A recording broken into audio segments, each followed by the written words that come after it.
Hello, hello, and welcome to another ohmTown Daily News Show. I am Mayor Watt, and I just lost my file. This is how the sausage is made. Hey, so today's episode is titled TikTok Goes the Clock. It's Season 2, Episode 82, I believe. Yes. And today we're going to be talking about TikTok for the first two articles, and then Blizzard slash NVIDIA they're investigating 3080 Ti's or TIs, depending on which school of thought you think.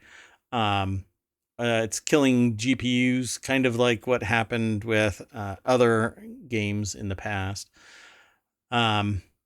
NASA has a video showing a huge tornado on the sun that is as tall as 14 Earths, hurling hot air into space. And at the end of this article, there's somebody that's spewing hot air into space.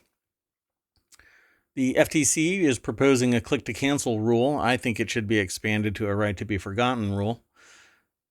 Are we finally going to get a modular gaming laptop that sticks? Probably not. We can talk about that here in a minute. The metaverse just admitted that it's nothing more than, or Meta just admitted that metaverse is just VR marketing. And I think it should stay that way, and people should stop merging Meta and metaverse. Panera Bread wants to use your handprints to identify you. Linus Tech Tips was hacked. Well, their YouTube channel was hacked. Hyundai Kia has a recall. That's part of our PSA, kind of daily PSA. And finally, Lauren Boebert floats adding human babies to the endangered species list. Let's get into today's news.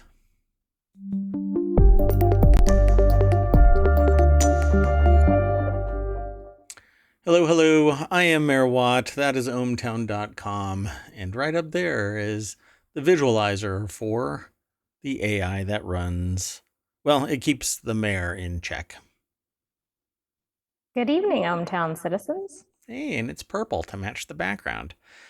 So, yeah, we've already selected all of the articles for the day. This is kind of as usual. Sometimes I kind of rant a little bit and for a preamble, but this is going to be the preamble. Just going to introduce ourselves, and then we're going to get into today's articles.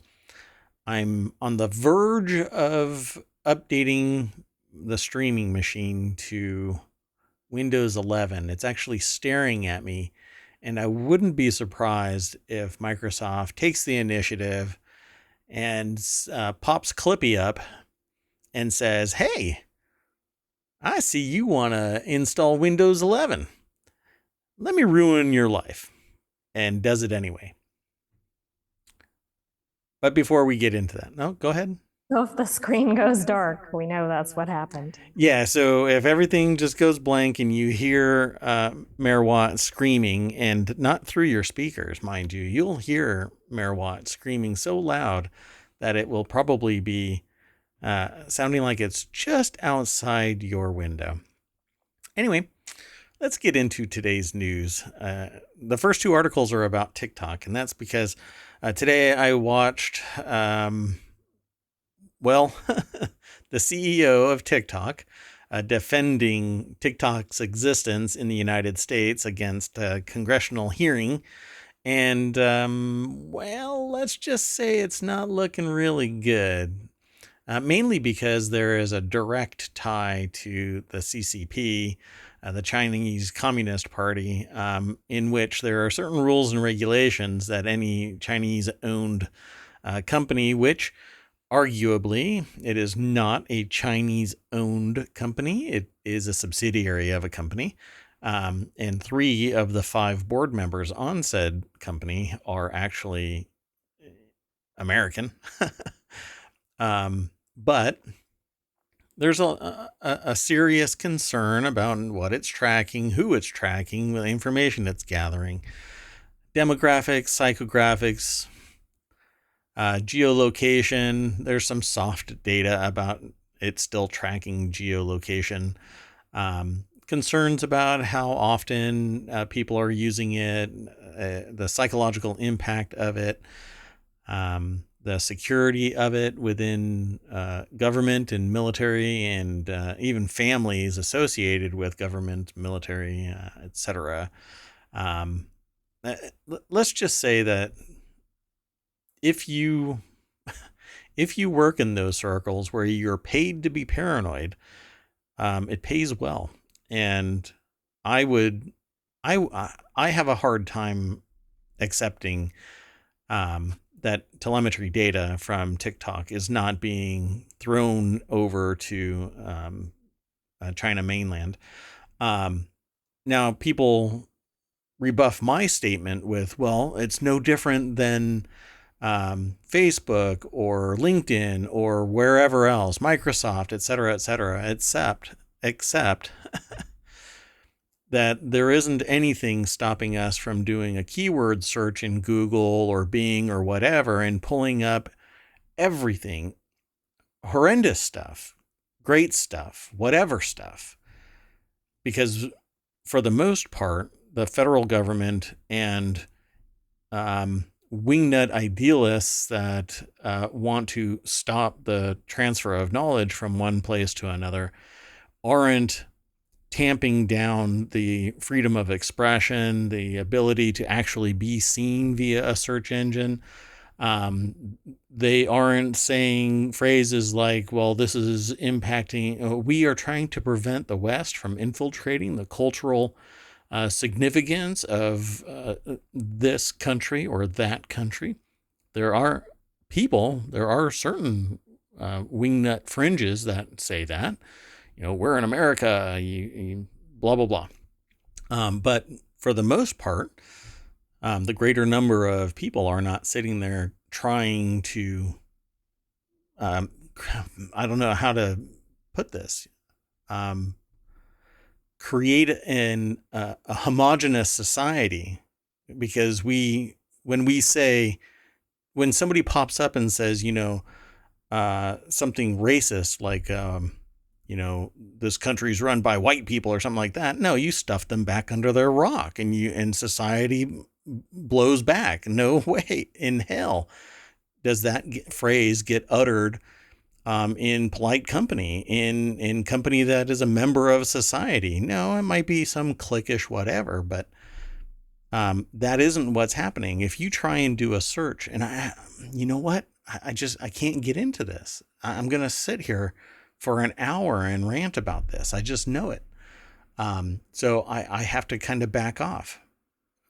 But I'm trying to set the foundation for what the CEO, Chew, Chew is his last name, Chew, what he went through for 5 hours, questioning from level-headed people all the way to the fringe wingnuts.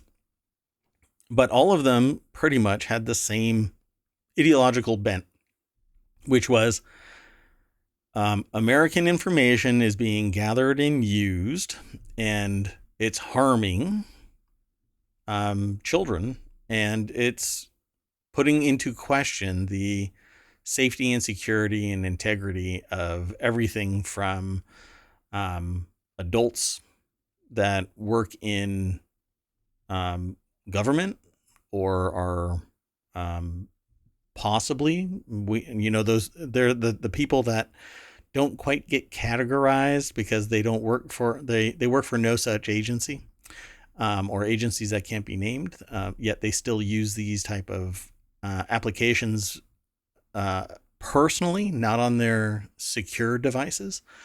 So Chew decides that they had already put into effect this idea. I'm going to move over to the article. But before I do this, let me throw it into the chat. But for 5 hours, he kept on saying, hey, and this here is Shu Ji Chu.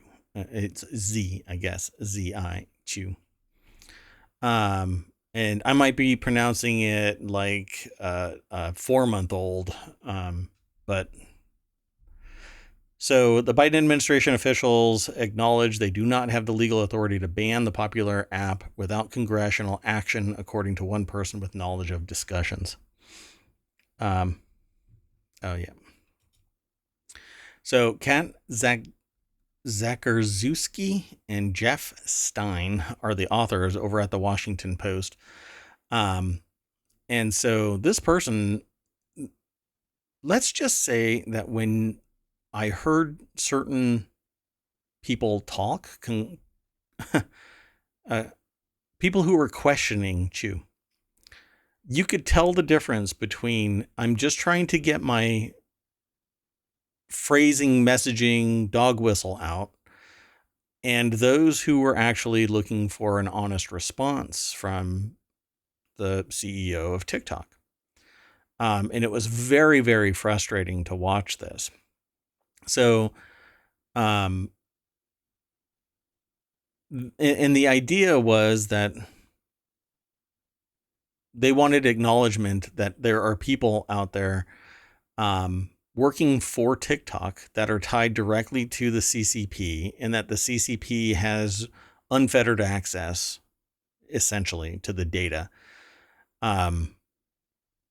But Chew and TikTok here in the United States, they want to create a data center in Texas, and store all of that information, American information, within the United States. And this is no different than China saying we're going to store all Chinese data within China.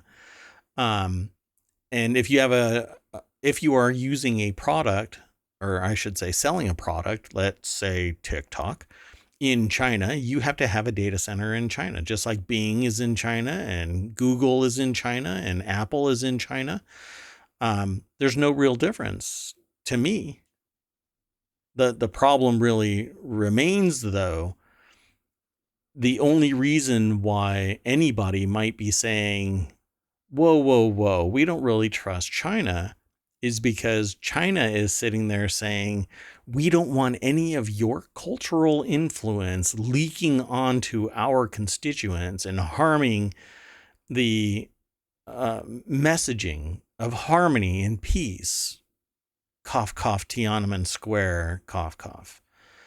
So you're not allowed to do what you do in the United States here. You don't message us, except that everybody in China knows, except for the fringe that aren't part of the technological underpinnings of using the internet, right? Like there are people that are out on the outside of the cities that may not embrace all of this, but the greater number of the population is pretty much capable of going, well, we know about it, but we can't do anything lest we become victims of it too.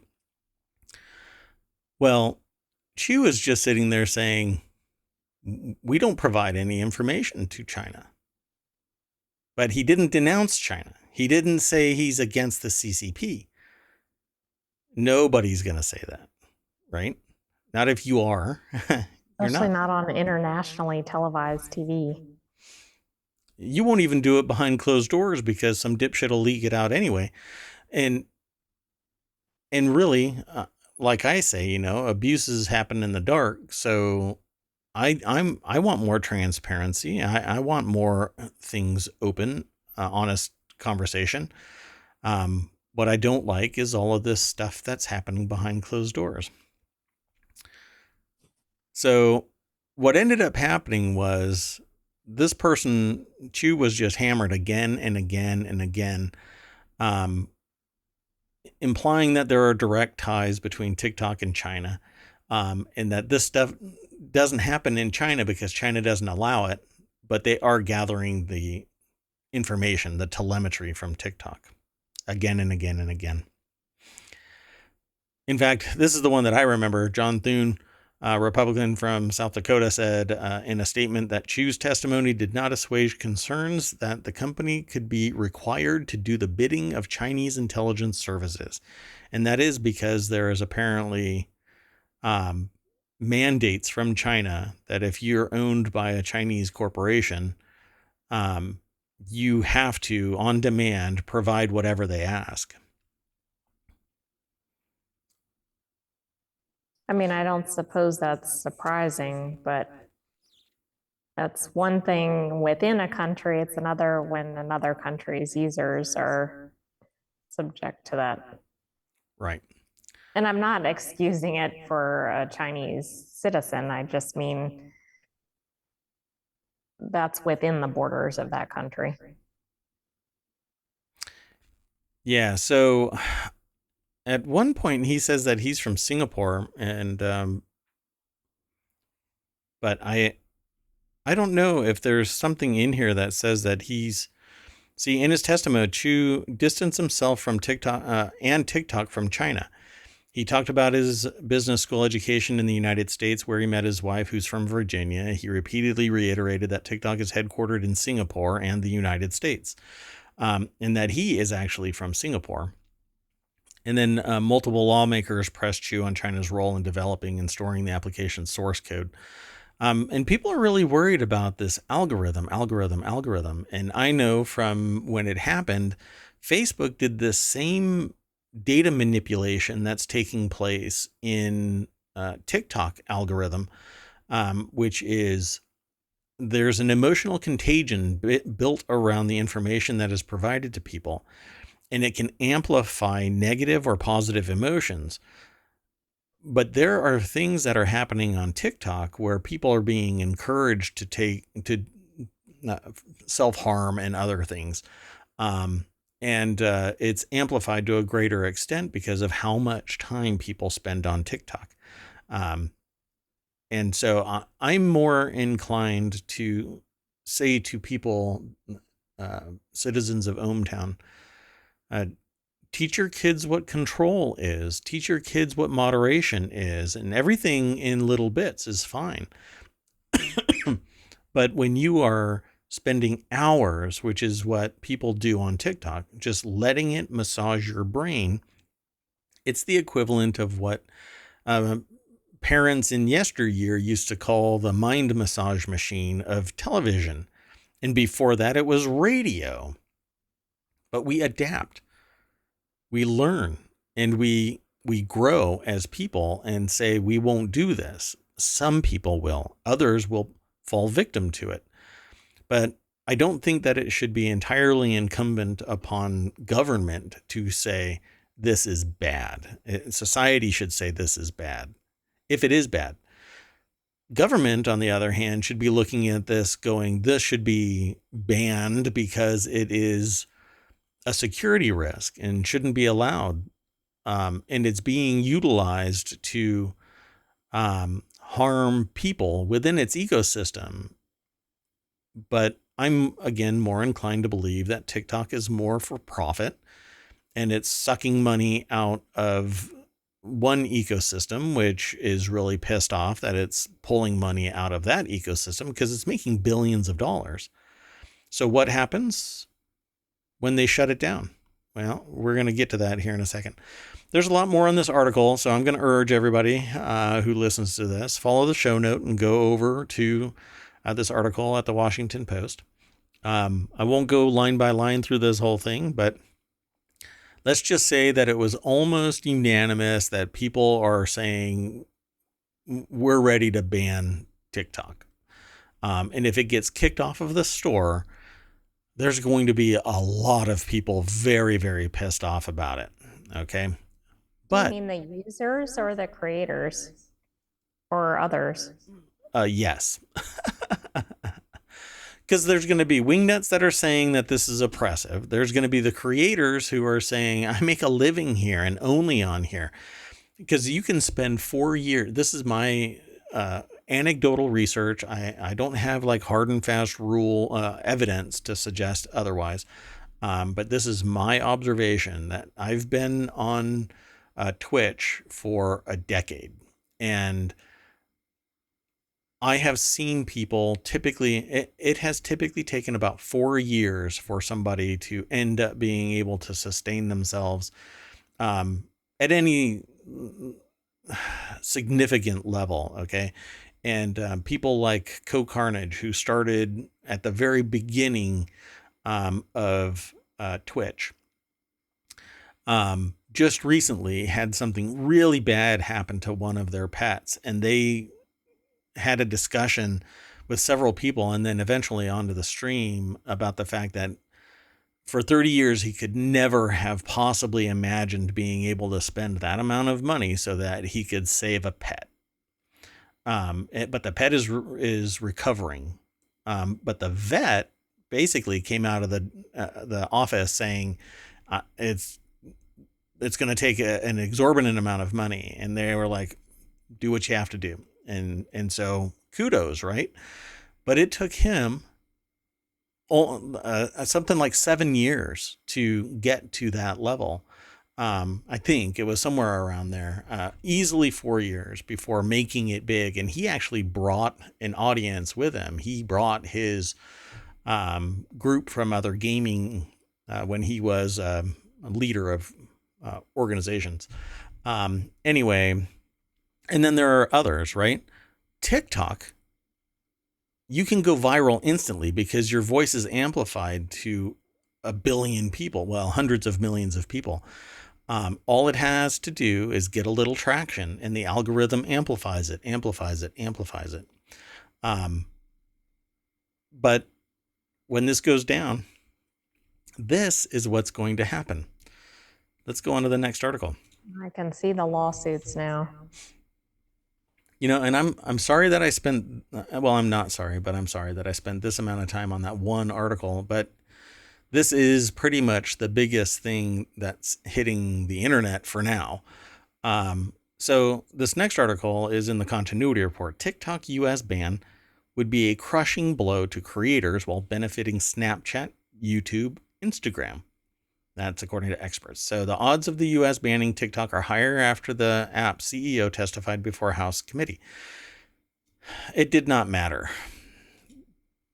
It really sounds like their minds were made up. I did not see the hearing, but based on what you're describing. Yeah.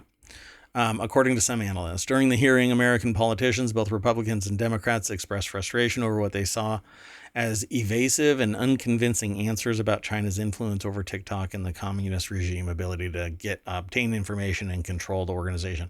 I'm paraphrasing because the aggregator chops it off. But let's go over to Variety and give Todd Spangler the credit over at Variety.com for this article. And let's see if I can get down here. I don't know what all it says because I haven't really been reading about it since this morning. Anyway, ByteDance is the company that owns TikTok. And isn't that a Chinese company? Very much Singapore? So. No, ByteDance is a Chinese company.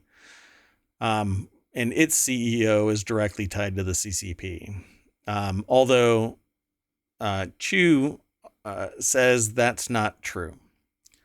But all of the intelligence reports apparently point to ByteDance CEO as being tied to the CCP.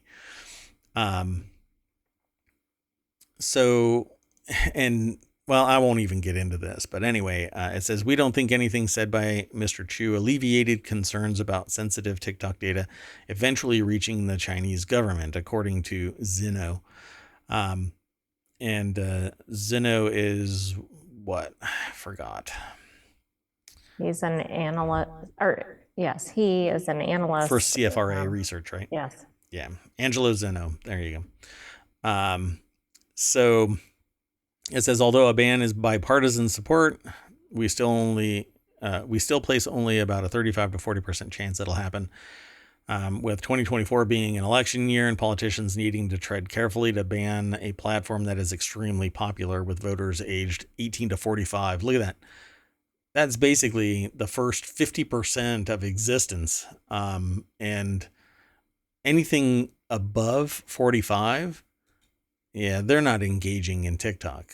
It's frenetic. They don't even know how to get to TikTok after that age, probably. It's the equivalent of a 12 flashing on a VHS player, and people are going, what the hell is a VHS player? I wish I had props.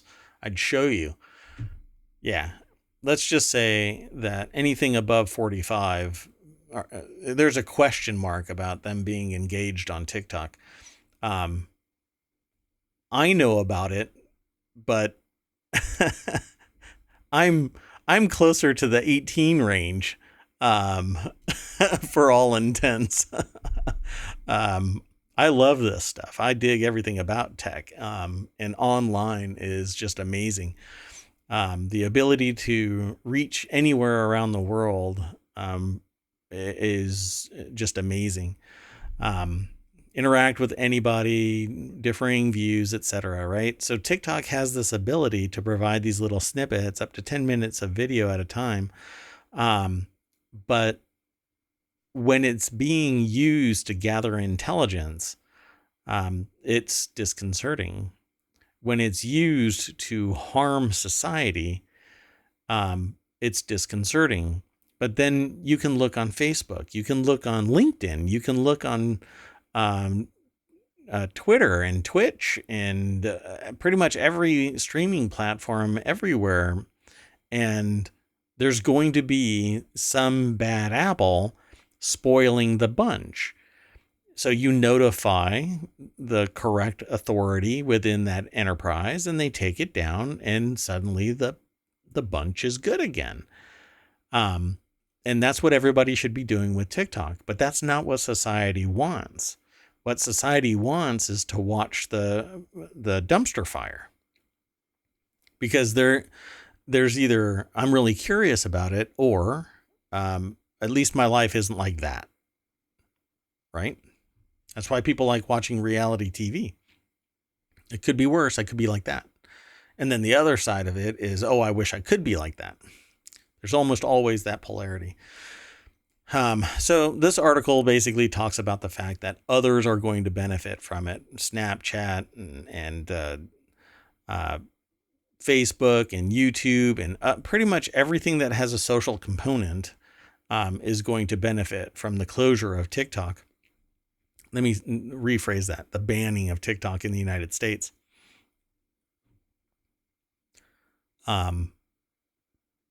Snap, though, has pivoted away from doing like hardware. It used to have hardware and other things trying to empower the users to take snaps. And now it's basically TikTok Lite. It doesn't have the amplification that TikTok has. And I'm really curious about TikTok. How did TikTok get so wildly popular as opposed to Snap? Because I logged into Snap recently because I got a notice that somebody tried to log into my Snap account. And so I logged in going, there's one person out there on the planet that is using my email address as if they own that email address. And I even contacted that person's sister-in-law or mother-in-law. Oh, it was their mother-in-law. And I said, tell your son-in-law that isn't his account.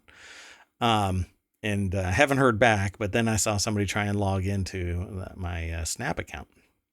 So I logged in, and you can just sit there and just watch little Snap videos float by.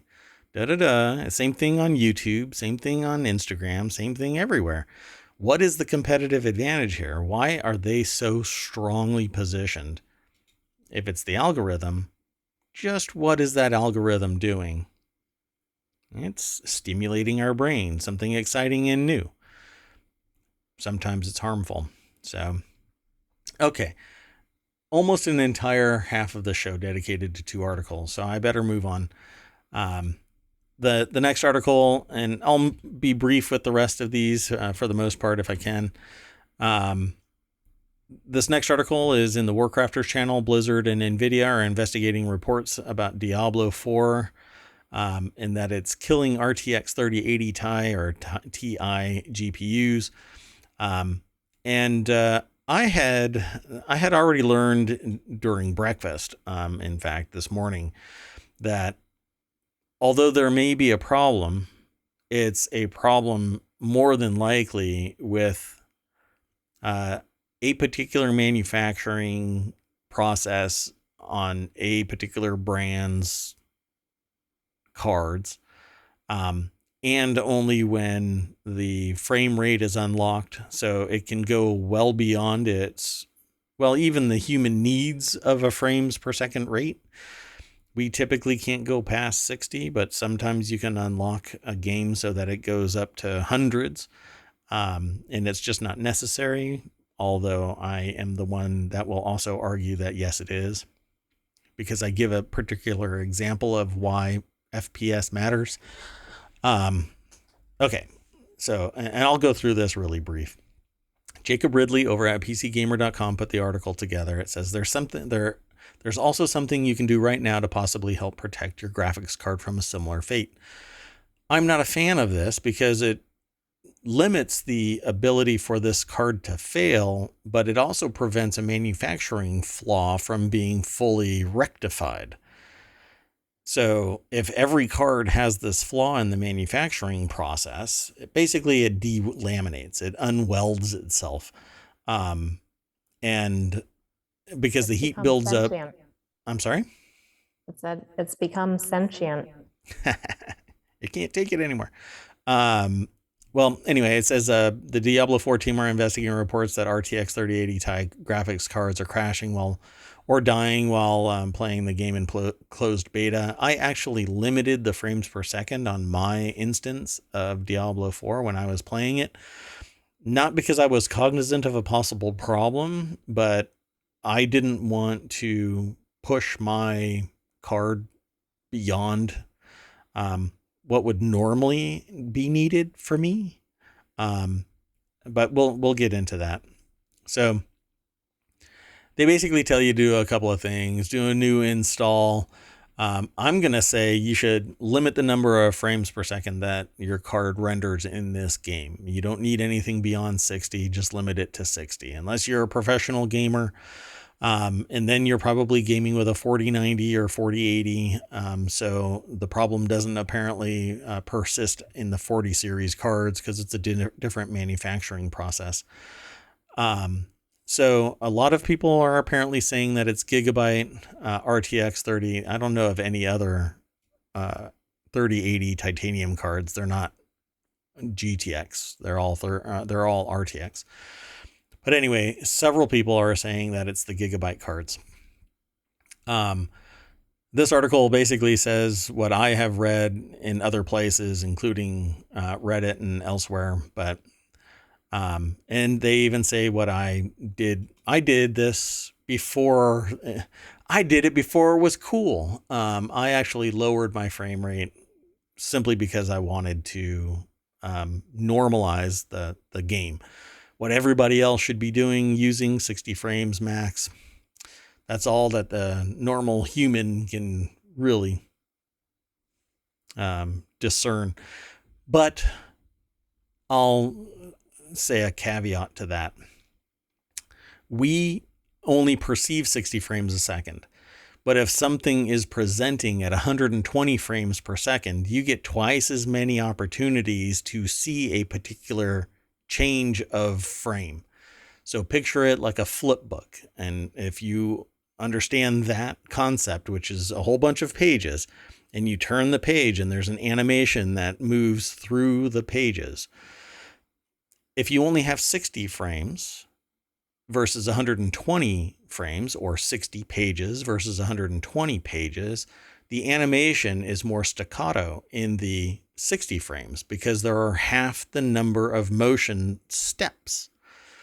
So if you as a human only see 60 and you flip 60 pages and you miss any of those frames because you blink, you've now seen a massive jump across from one page to another page. But with 120, there's greater fidelity. So if you blink, you don't see a massive jump. That's how I describe it to people who wonder about 120 hertz refresh rate. Well, yeah, sure. There's 120 frames, but you're only going to perceive somewhere less than 60. So lock it down to 60. You're really not even paying that much attention to it. So you're seeing somewhere around 40. At any rate, if your screen goes black, and you've been playing this hardcore during that time frame, you might get a blue screen of death. You might as well pack it up because you're not going to recover. You can try, but go back to onboard graphics, pull your video card out, and get a new one. Contact the vendor. Hope that your warranty is still active. Or reach out if it's a Gigabyte RTX 3080. You definitely want to have a conversation with Gigabyte and have them replace it. You can try other things, but if you're playing the game when it happens, good luck. There was another game that was similar. I'm not sure if it's mentioned in here, and I can't remember the actual name of the game anymore, where the exact same thing happened, and it was the exact same problem. Oh, it was New World. There we go. They actually mentioned it in this article too. So New World did the same thing. It basically caused cards to overheat, and then the same result. So there you go, folks. Okay, so did you want to add anything to this? Oh, I just remember we had another article that we featured that talked about the potential of overheating depending on what each game did. Oh, right. Yeah, it's a real problem. And with the higher end cards, like the 40 series cards, are now so hot that you need to get dramatically more powerful power supply. I'm waiting for the time where you need two different power supplies and two different outlets plugging in, because you've got the graphics card drawing so much power that the motherboard has to have its own unique separate power supply. And like I've got a 1200 watt power supply. If I put a 4090 in it and I have everything else attached to it, I'm probably brushing up pretty close.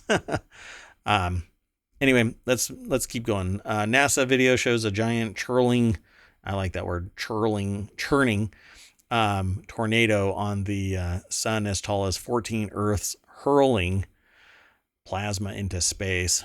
That's how I ended up saying churning and hurling.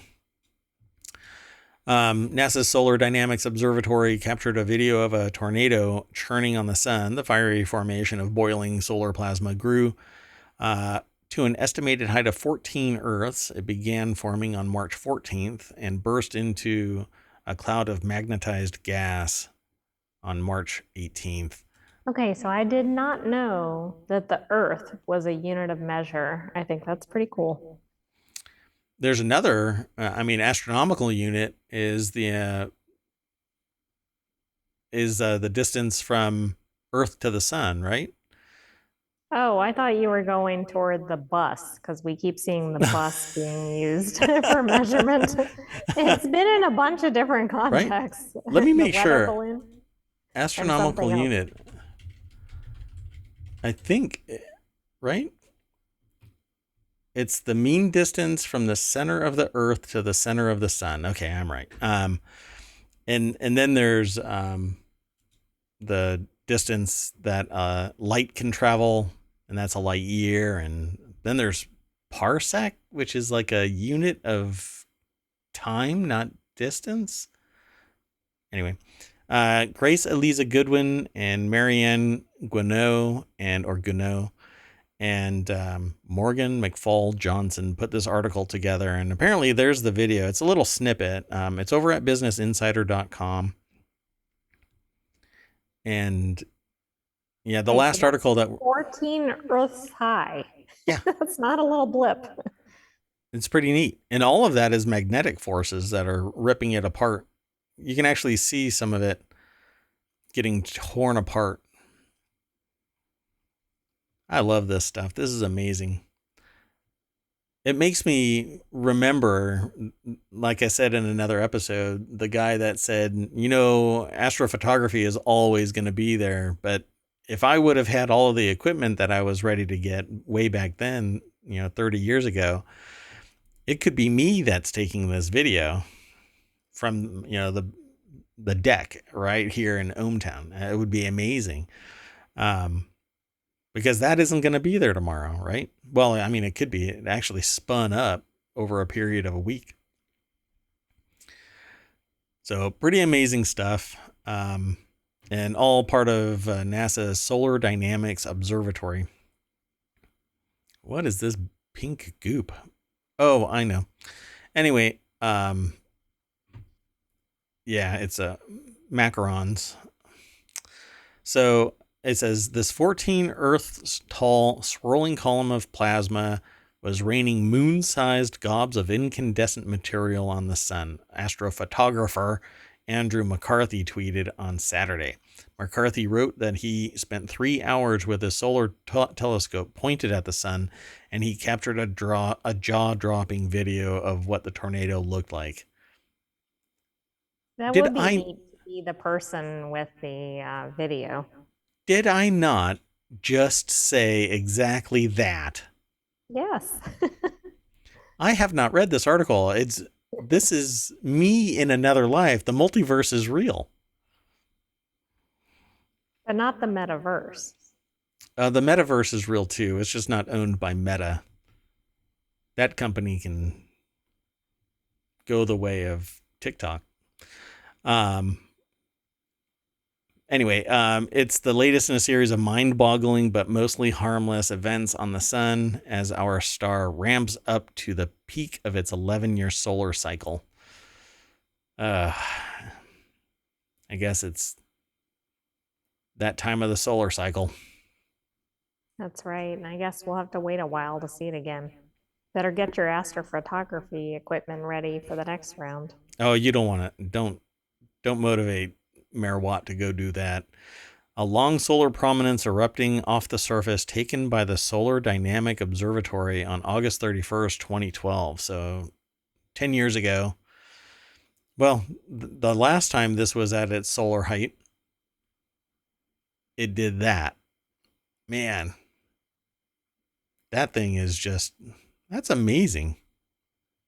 And this isn't an artist rendition. That's an actual photograph using the observatory. Wow.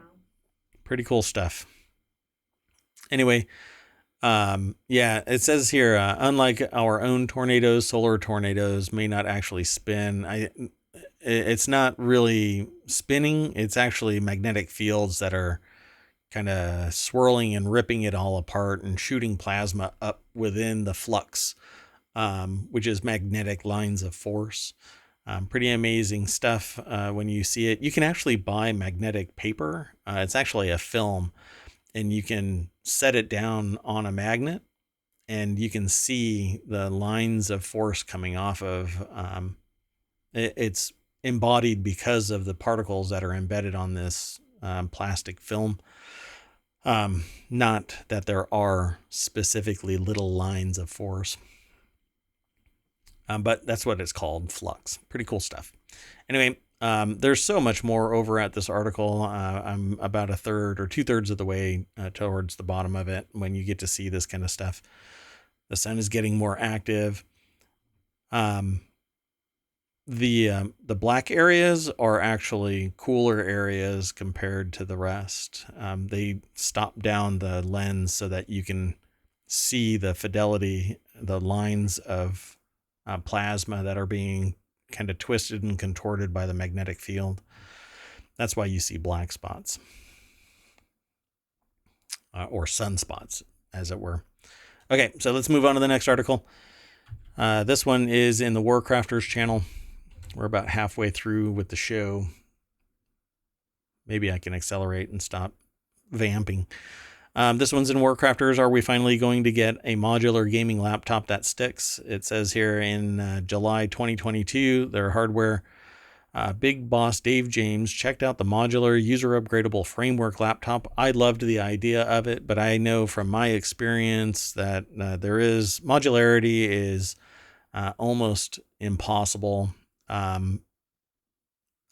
Nothing more than the accessories are going to be able to be modular. For a number of reasons, but Anyway, it says, and declared framework shows what notebooks could be like and how, and now I desperately want to make a gaming laptop after attending a framework event in San Francisco today. They've got some very good news for Dave. The moment has arrived. And so let's just jump over to this article. Wes Fenlon is the author of this article over at PC Gamer. And it says, Framework has spent the last 2 years proving modular laptops are doable. Now they're coming for gaming. But I'm going to throw my caveat in here. That may, if you read the article, it may come true in what they write. But my observation with trying to make a modular anything from a computer to a laptop to monitors to whatever is it isn't possible. Why? Because electricity needs to flow within a certain distance, within a certain resistance, and a certain amount of power being supplied into it. And so you can't run a lot of power through the same cable that you can only put 5 volts through. Okay. If you want to run 110 volts, then you have to have wiring that is capable of 110 volts. If you want to do 100 or 220 volts, or 205, which is kind of standard in server space, you have to have that gauge of wire, and you can't put 100 through it because it won't actually go that distance. It won't be at 110 volts when it reaches the other destination, the other end of the cable. And if you try and put 205 or more than what is permitted for a lower rated cable, it'll just melt it. So the same thing happens at the nanometer level. So if you want to do something that's beyond the physics of its architecture, it's not going to happen. So modularity is based on something being plugged into the right spot for the right purpose. I think this is the one that says that they can put a discrete video card in it. Yeah. Framework announced the Framework 16 on Thursday, bringing its modular design to a larger system built to house dedicated GPUs. It's a 16-inch body with an expansion-based system that will allow you to extend it out the back of the laptop past the display to house larger graphics cards like the 40 series. There are some that actually have liquid cooling capabilities. Not this one, but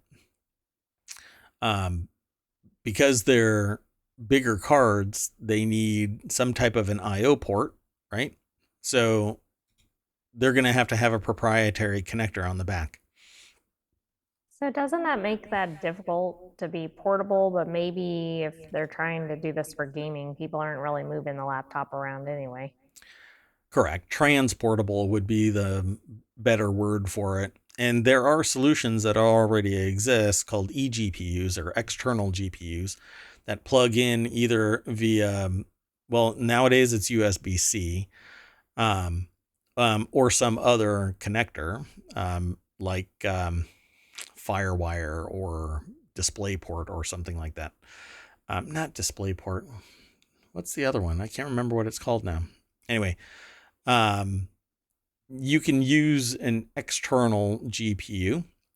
It would have its own separate case, its own separate power, everything except for you connecting your HDMI cable to it and then out to another monitor or whatever. But it's going to be a bigger, chunkier, modular laptop. And that's what this 16-inch one apparently is aspiring to do. 1 second, sorry. Yeah, Thunderbolt, correct. So the AI sent me a message saying Thunderbolt. Yeah, that's the one that I forgot. And it's because it has bidirectional information transfer, so it can keep in sync with the computer. So at any rate, the way that this laptop works is you take off the back, you take off the top, you can plug in modules. swap things out. It's pretty neat. I don't think that they go into great detail here. No, they don't. But if you're going to, okay, so a little disclosure here. I designed a modular PC. The intent of which was to make it so that you could stack, and that's why it's called stacks, a module anywhere on the top of the device, and you basically build a tower. And when you click it into place, it automatically notifies the main board module that you have a new module attached, and it will automatically align it for either power or video or storage or memory or whatever whatever the module was. But the physics won't allow that. Why? Because if it's a laptop, it's going to have a fixed electronic profile. Only so much power is being consumed at max and minimum. You add too much to it, and it doesn't have enough power to keep everything operating at its peak performance, and you might suffer a brownout where it shuts down something and disconnects it. It's not an easy task. And so everything that these people are actually building is going to be fixed for a very specific purpose and allow for X number of modules. How they're going to drive a 4090 on something that might be built for a 30 series, it's impossible. So it would have to be built for the 40 series cards. So this thing is going to be really expensive. Both pre and post purchasing that video card. Its production costs are going to be high. So anyway, we'll see when it actually happens and go from there. We'll probably end up talking about it because I love the idea of a modular device. What I really want is nothing more than a CPU to drive the software and a GPU to drive the graphics and a VR headset so that all I'm doing is interacting in three-dimensional space in VR, and hello cyberpunk. I'm ready for it. All the rest of this is it's portability and ease in public spaces because people are going to look at you weird if you have a VR headset on. At least until the rest of society catches up to where I want to be, cyberpunk. Did you have any questions, comments? No, I was just thinking you need the Virtuix treadmill right. to go along with that. Very true. Guess what I've ordered? Just kidding. I have not ordered that. Okay, so the next article is in the Daily News Show. FTC proposes click-to-cancel rule that'll make it easier and cheaper to cancel subscriptions and memberships. I think this should be extended to the right to be forgotten, so that if you break up with a company, they should not allow your data to be transferred anymore. Do not use my information. As I've said in other streams, sometimes you just break up from a relationship and you take your box of stuff and you go home. And sometimes maybe you throw it out onto the lawn, or it gets thrown out onto the lawn, whatever the case. Sometimes the breakup is not amicable. And in this case, with a business, it's the obsessive girlfriend thing. It's a meme where the obsessively, it's basically a girl who's sitting there staring like obsessively at you. It turned into a meme like a decade ago. At any rate, that's basically the business. It's just obsessing about you. They want all of your data. I refer to businesses as little sister, whereas government is big brother. Little sister is always hovering around you and wants to hang out and wants to ask you questions like why. And when you say it's because I want to go outside, they say why. And that's basically the business trying to gather intelligence about you. Well, I want to be able to cancel. And when I cancel, I want my data gone. If I decide to strike up the relationship again, then good for you. Because you're getting money, you're getting current telemetry. But if I delete my account, I want my data gone, not in cold storage, not anywhere. I want it gone. If data retention laws require you to store it for 7 years because a crime might have been committed using your service, then put it on ice, but don't use my data once I click to cancel. When I say I break up, I'm gone. Leave me the hell alone. Don't sell my data. Don't use it as an ever-aging tranche of profit. Allow me to just click to cancel. So FTC proposes a click to cancel rule that'll make it easier and cheaper, apparently. Jordan Hart over at Business Insider put this article together. The proposal comes as the FTC continues to review its 1973 negative option rule. The fact that it's from 1973. Agreed. That says everything we need to know. It doesn't matter what the rule is. Yep. The idea here is pretty simple. FTC Chair Lena Khan said on a Wednesday call, per a CNN report, companies should not be able to manipulate consumers into paying for subscriptions that they don't want. I had one today that apparently tried to bill me a couple of times, and suddenly it said that it couldn't do it. It wasn't allowed. And I went and looked, and I'm not even sure how it was billing me because it wasn't live where it was billing from. It wasn't even an option. And so it didn't even have a click to cancel option. I had to delete my connection to that business on their website. It was weird. At any rate, I think that it should be easier to cancel. I should be able to go anywhere and cancel my account without having to. Oh, go ahead. Go ahead.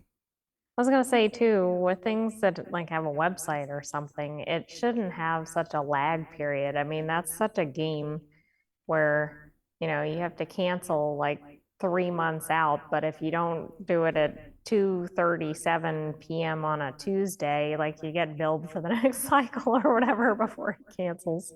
Oh yeah, and it's amazing because they'll bill you instantly, but then you have to jump through these flaming hoops to cancel, and I don't want to have to deal with a human being that's trying to keep me. Well, do it all via the website. I'll log in. Think about things like cable companies. Oh my gosh, if you ever try to cancel that, you'll be on the phone for 2 weeks with them. Oh yeah.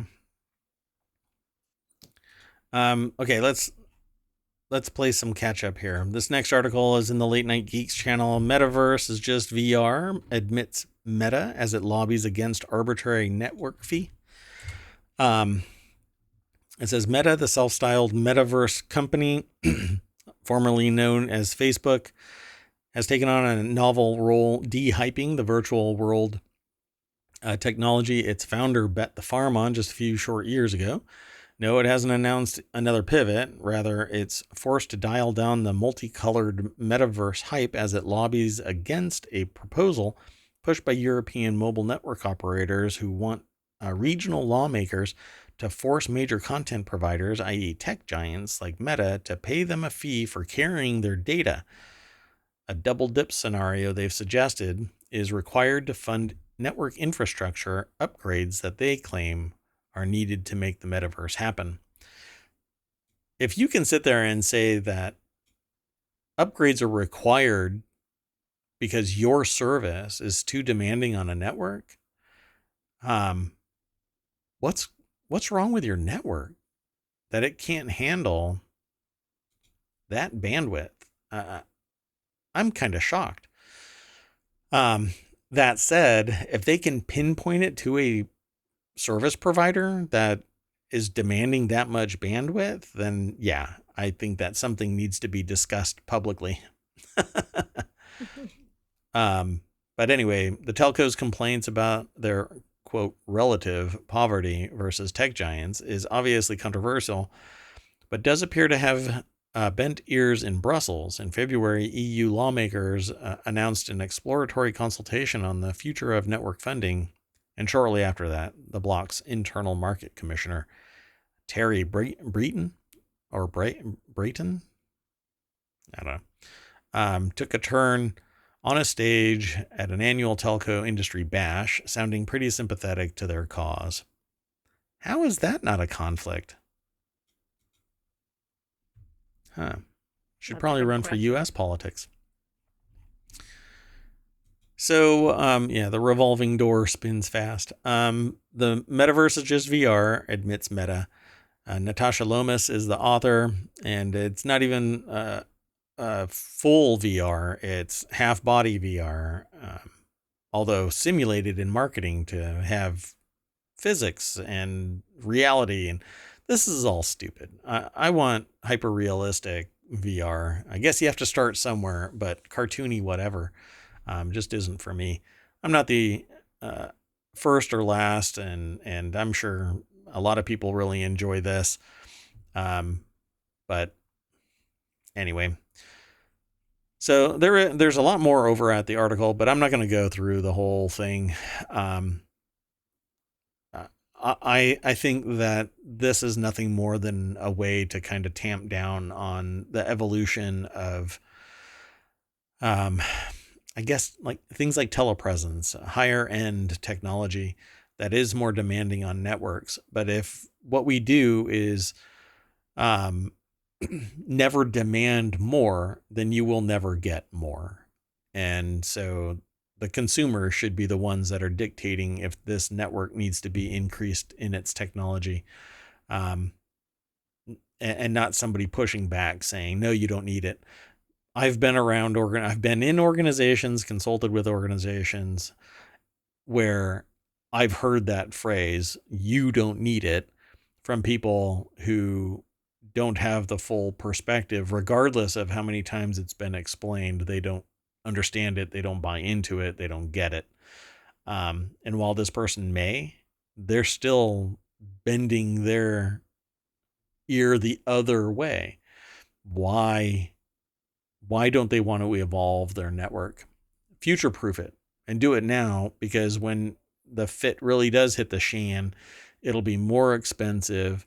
It'll be more laborious. There's going to be more to do. And so it'll be even more expensive and complex.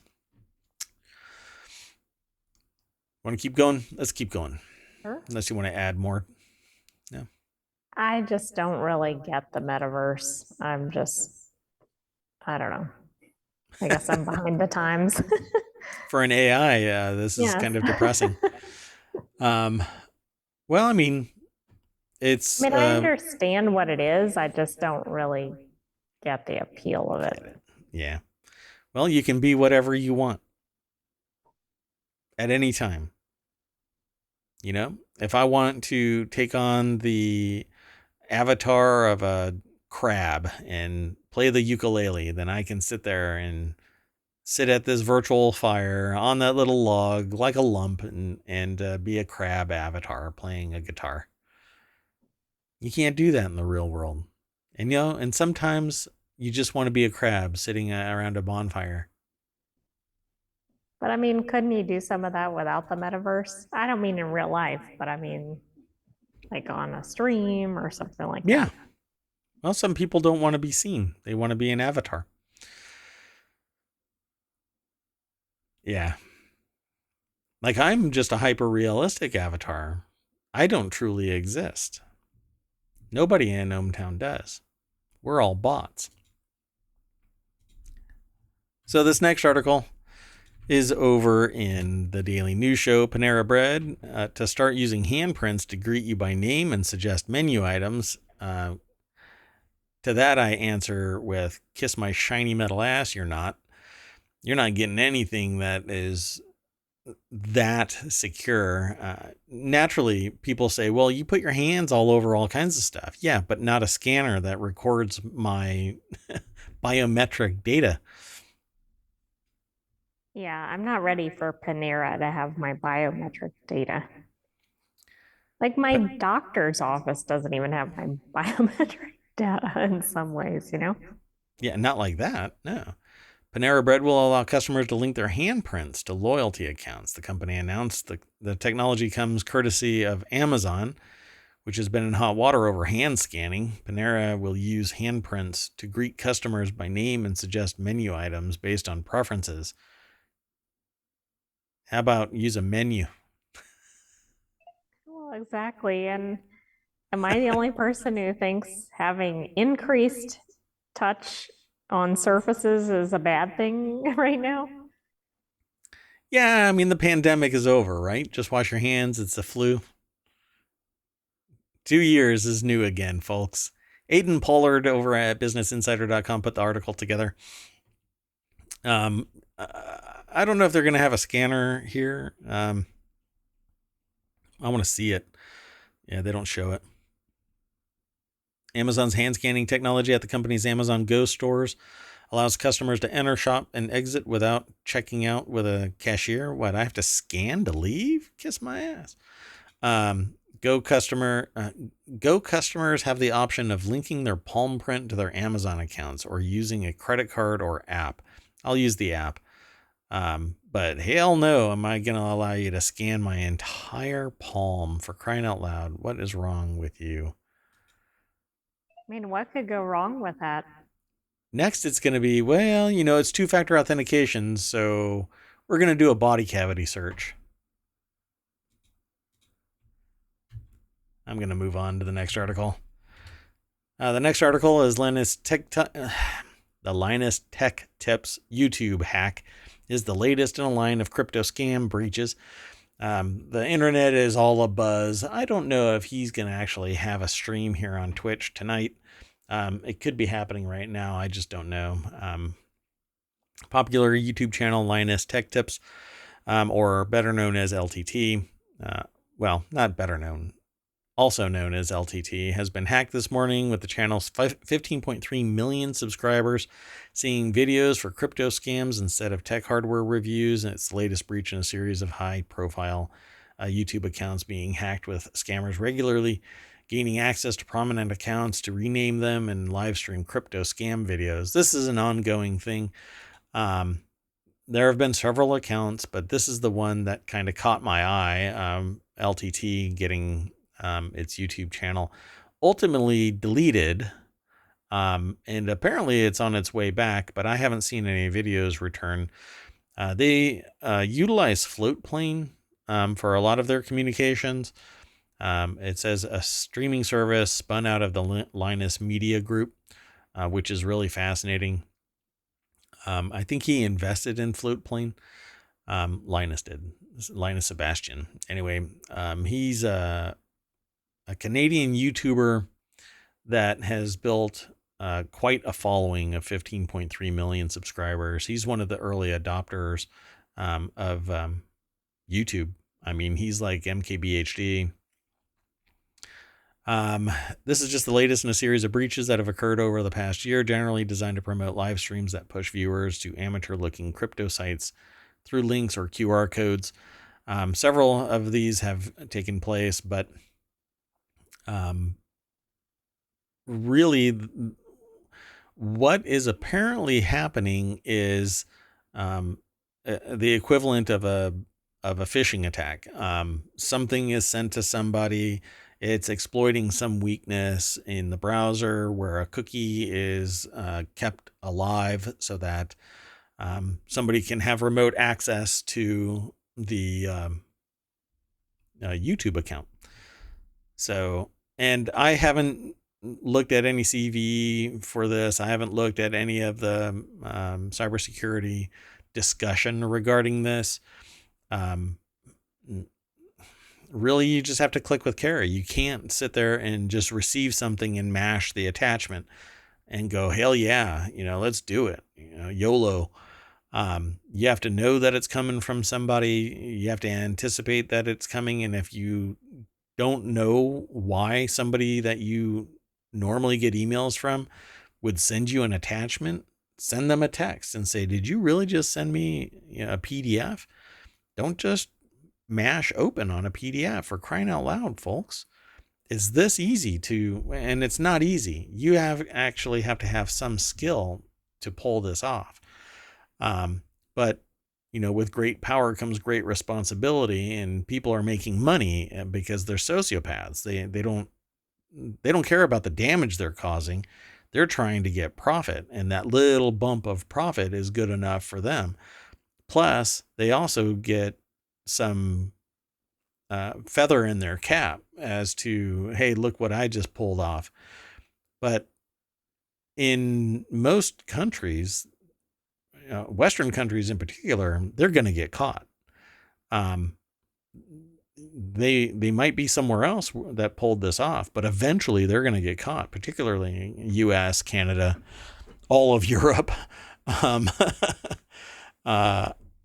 yeah, Weren't you telling me that there's essentially like a bounty or something to take down yeah, popular sites yeah, or to access popular sites?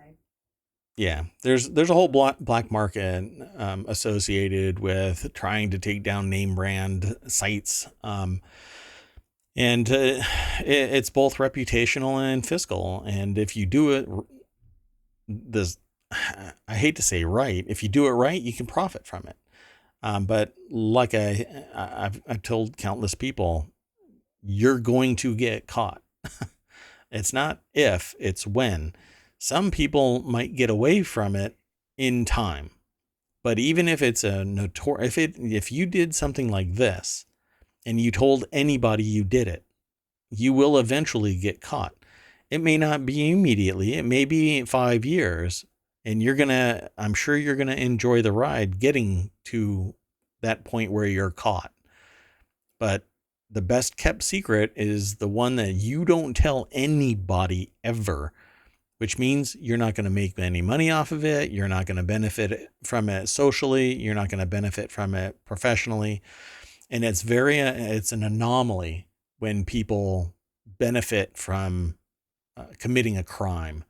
Um, and I've seen it happen. I've talked with people who are on the uh, various circuits post their criminal activity where they've pivoted to helping the government. And that's what kept their ass out of jail. And so you might be a consultant, but nobody trusts you anymore. You might be making money, but nobody trusts you anymore. And very few people respect you. You're nothing more than a tool at this point in more ways than one. And I've actually, well, at any rate, that's kind of how it works. You're going to get caught, and either you're going to go to jail or you're going to flip. Nobody's ever going to trust you, and you're going to send other people to jail. Either way, somebody's going to jail. So the resolution of this is that it's going to eventually come back. I don't know when, but they're going to have to bump up their security. They had two-factor authentication on, but this particular type of attack hijacks a browser. So it bypasses two-factor authentication by keeping the cookie live so that you can gain access to it. It's essentially the same as just walking up, and this isn't the exact equivalent because this is done without what I'm describing, but it's the equivalent of walking up and pulling the plug on your computer out and then plugging it back in. And when it boots back up, you mash open your browser and the cookie's timeout still exists. So when the browser opens back up and you go back to YouTube, it automatically logs you in because the cookie is still alive. And that's the equivalent of what's going on is the cookie still persists. So people still have access, but the breach goes by way of grabbing that cookie and keeping the access alive. I'd have to look into more of this before I could give some other advice as to how to stop this. But the most prominent thing that you could do would be don't click on random shit that shows up in your mailbox. Plain and simple. Let's move on. The next article is over in the Daily News Show, and it's our PSA for today. Guess what? Your Kia might catch on fire. Hyundai and Kia are telling owners of over 571,000 SUVs and minivans in the U.S. to park them outdoors because the tow hitch harnesses can catch fire while they're parked or being driven. I keep thinking that this is old stuff, but Well, I thought it was because we've seen other recalls, but then it looked like it was a new recall. Yep. Apparently, it's affecting 2022, 2021, 2023, pretty much everything. So go talk to your dealership for all of your cars. Just go and look. You'll have to. I don't know if. No, they don't actually link to anything. Why do they not link to anything? Yeah, that'd be helpful if they link to a list or dealership locations or something. Something. It says all have Hyundai or Kia tow hitch harnesses that came as original equipment or were installed by dealers. So, okay. Pretty much everything. Got it. Yeah, and last year they did the recall for a similar problem. All right. Anyway, this link is over at abcnews.go.com by the Associated Press. There's never an author. And finally, another thing that's blowing hot plasma out into the universe.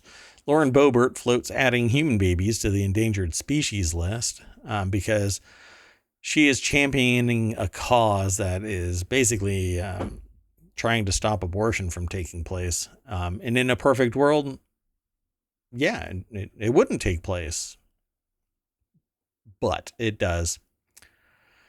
Yeah, we'd have to do a lot of things societally for that to occur. So Lauren Boebert, um, who isn't this the person that's going to be a grandmother? Yeah. It is. Nick Mordawanek is the author of this article over at newsweek.com. A grandmother, and I think she's how old? 38, something like 34, I think. 34. Yeah. So anyway,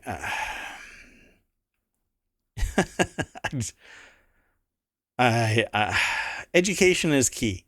So if you want to stop abortion, what you do is you educate and you provide um, Planned Parenthood. That's why they call it Planned Parenthood, because it provides um, tools, education, etc., to plan your parenthood.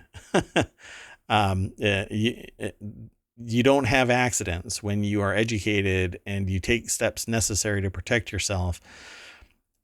Sometimes there are things that go well beyond planning, because there are sometimes really bad people out there. And yeah, I didn't want to end with this, but I was trying to be a little more joking about it, but it's a serious thing. And the reason why they are talking about this, or she is talking about this, is because everything is this. When you're a hammer, all you see are nails. This is the one trick pony kind of thing that this person is doing. And her underage kid, I think, right? It's underage kid is having a kid with an underage person, right? Is that right? That sounds about right. Okay, so I'll have to look into that a little more. Because the last time I heard the name in this situation, I recall it being underage. But anyway,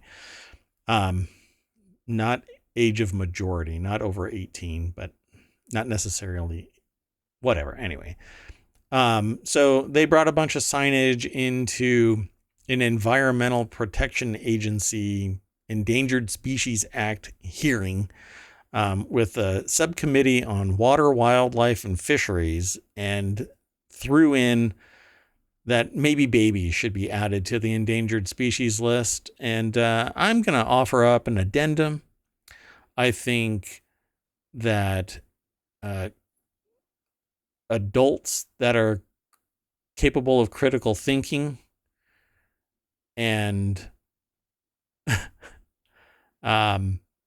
not Boebert.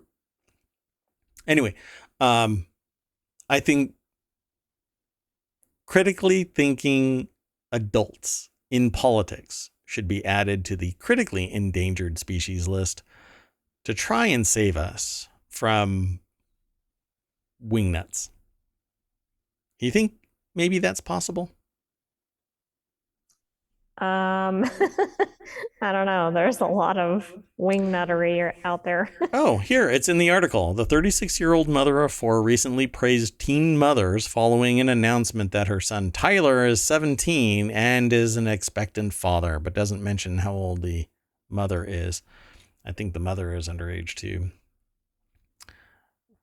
Yeah, this is all ideological, um, based around their brand identity. They don't they this isn't about critical thinking. This isn't about planning. This is all about uh, the will of a supernatural entity making this beautiful thing happen and blah, blah, blah. Uh, it's shocking. It's absolutely shocking. While literally championing underage pregnancy, and so Which is definitely good for society. That's all I'll say. I'm astonished. I'm flabbergasted. I'm so deep into this episode that I'm just going to have to call it quits. I thought that I would be able to make a little bit more laughing matter out of this. But it's a serious topic, and I tried to float this a little bit more humorously, but fell on my face. Anyway, don't be like Bobert. I wish we could have seen the expressions of the science committee as the statement was made, because I can imagine the reactions. Yeah. Well, that's the end of the show, but like all episodes, I go back to the front page, mash that front welcome to ohmTown icon, and guess what you see? Ticketmaster faces class action lawsuit over Drake ticket prices. Maybe we'll talk about that tomorrow. This is getting interesting. At what point is Ticketmaster going to get taken down like TikTok? They're coming for our teas. Yep, they seem to be taking a lot of heat, and I understand why. Yep. Well, it's never ending, folks. Go over to ohmTown.com, become a citizen, just mash that sign up, answer a couple of questions. You can delete your own account at a later date, whenever you want, actually. And if that's not functioning, you better let me know. That's it. Okay, I'm outie. You want to say bye to everybody? Good night, ohmTown citizens. Be sure to like and follow, and we'll see you tomorrow. Yeah, we're over on YouTube, and the podcast exists. We're here on Twitch every day, 9 p.m. Eastern. Okay, good night. Bye-bye.